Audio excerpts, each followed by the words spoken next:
Hello everyone, Stephen Barth with HospitalityLawyer.com. Welcome to the next edition of the Hospitality Law Insider. Today let's talk about the duty of care that businesses owe to their mobile employees. You know, today multinational companies are sending their employees farther and farther away and deeper into countries worldwide.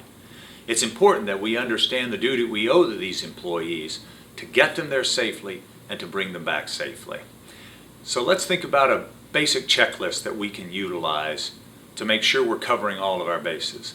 Number one, you need to do a significant orientation with the traveler well in advance so they understand all of the risks, the culture, whether the location they're going is lawful or has a great deal of unlawfulness in existence there.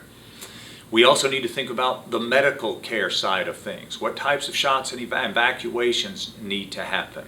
And that's a tricky thing. Most people get that on the way out, but we need to be sure we also think about that when we're bringing people home or repatriating them in after an extended stay. We don't want them to bring contagious diseases back for their own safety, but also for the safety of their co-workers in the office or the safety of their family and friends that they're going to come in contact with when they return.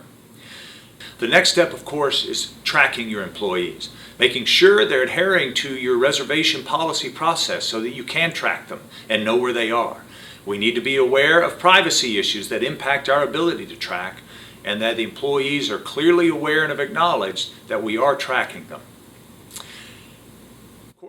Assuming that we're tracking them, we need to be thinking about crisis management. If there's a medical emergency, how are we going to evacuate them? How are we going to get them the care that they need? Do we know where the medical facilities are in the location where they're going to be, or will we need to evacuate them in the case of a severe illness or injury? How is that evacuation going to take place? It's very important.